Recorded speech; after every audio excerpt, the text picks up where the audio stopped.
1526 में बाबर ने पानीपत पर कब्जा कर लिया था और यहीं से मुगलिया राजाओं ने भारत के अंदर बहुत बड़े स्तर पर छेड़मारी कर दी थी और धीरे धीरे इन राजाओं ने छल कपट और कई जगह सेना का प्रयोग करके भारत के बहुत बड़े हिस्से को अपने कब्जे में ले लिया था, क्योंकि एक तरफ उनके पास पैसा और अपार धन दौलत हुआ करती थी।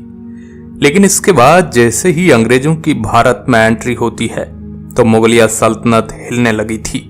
शुरुआत में अंग्रेजों ने ऐसी चाल चली कि धीरे धीरे मुगलिया सल्तनत के बड़े बड़े राजा कमजोर होते गए।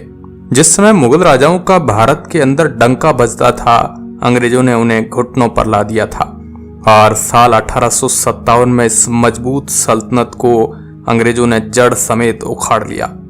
मगर कभी आपके दिमाग में ख्याल आया होगा कि इतने ताकतवर राजा कभी हुआ करते थे, उनके वंशज आज क्या करते हैं? आखिर आज मुगलों के वंशज कहां पर है और वो किस हालत में रह रहे हैं? क्या आज भी उनके वंशज उसी ठाट बाट से रहते हैं? चलिए आज थोड़ा डिटेल में इतिहास में जाकर मुगलों के हाल जानते हैं। आप देख रहे हैं हिस्ट्री टेलीविजन यूट्यूब चैनल। इतिहास से जुड़ी जानकारी के लिए इस चैनल को आप सब्सक्राइब करें। वैसे तो मुगल राजाओं का अंत उसी दिन स्टार्ट हो गया था जिस दिन अंग्रेजों ने उन्हें बहला फुसला कर अपनी बातों में ले लिया था, लेकिन कहानी की शुरुआत होती है साल 1837 में बहादुर शाह जफर, जिन्हें दिल्ली सल्तनत का राजा बनाया गया।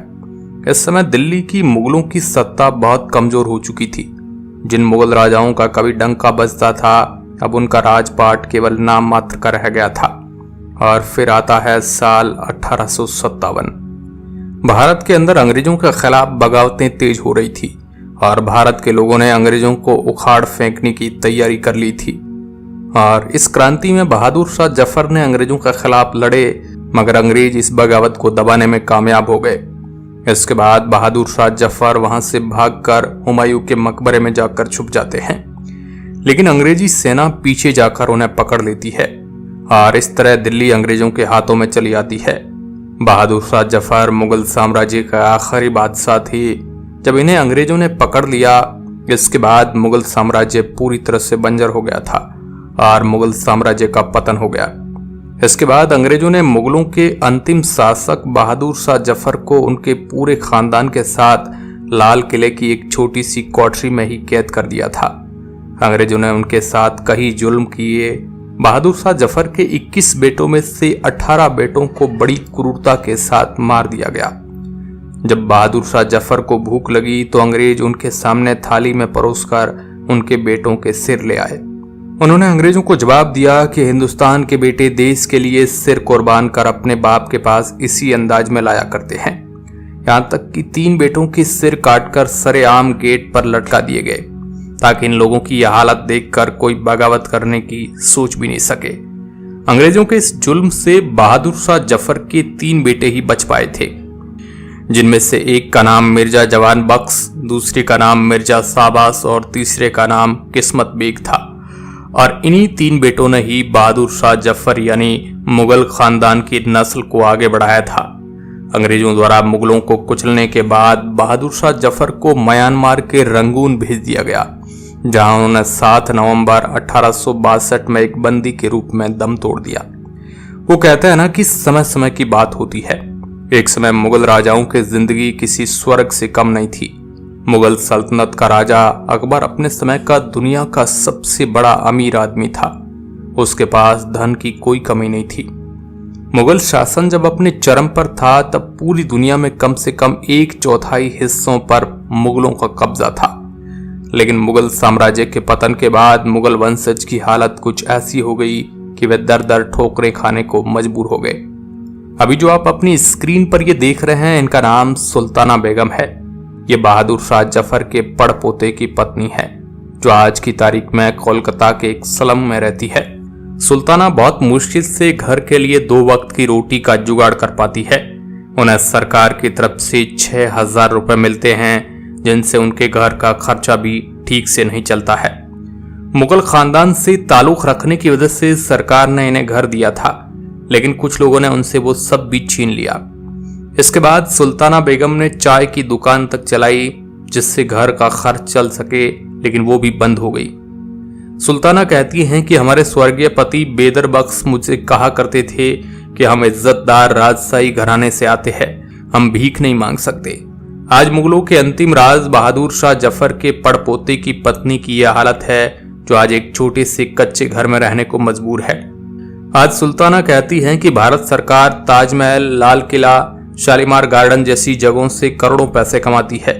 मुझे जीने भर का आसरा तो मिल ही सकता है जिससे मैं अपनी बाकी की जिंदगी शांति और चैन से बिता सकूं।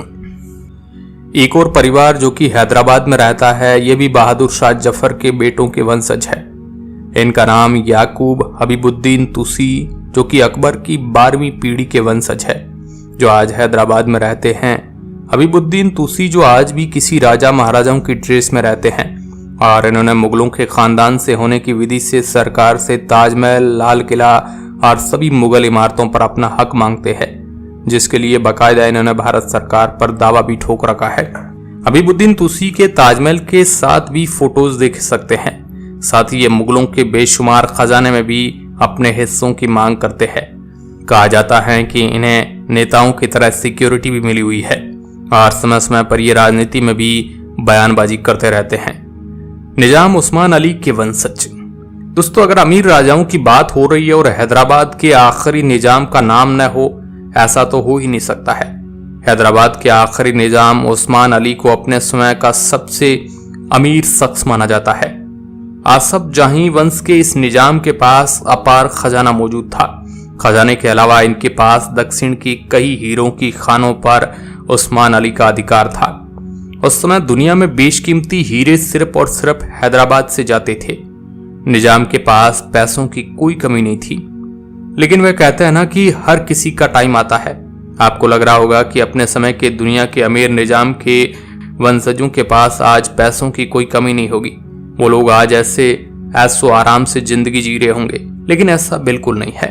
हैदराबाद के आखिरी निजाम के पोते मुकर्रम जहां मौजूदा समय में तुर्की के इस्तांबुल शहर में एक छोटे से फ्लैट में रहते हैं। मौजूदा समय में मुकर्रम और उसके कुछ अन्य भाई अपने परिवार की संपत्ति को भारत सरकार से मांगने में लगे हैं। हालांकि आजादी के समय हैदराबाद के निजाम ने भारत में मिलने से इनकार कर दिया था और उन्होंने पाकिस्तान में विलय की घोषणा कर दी थी, लेकिन सरदार वल्लभ भाई पटेल के कड़े रुख के बाद इन्हें भारत में मिला दिया गया। टीपू सुल्तान के वंशज। टाइगर ऑफ मैसूर के नाम से प्रसिद्ध टीपू सुल्तान ब्रिटिश सरकार के विरुद्ध आवाज उठाने वाले भारत के पहले राजा थे। टीपू ने 18 वर्ष की उम्र में अंग्रेजों के विरुद्ध पहला युद्ध जीता था।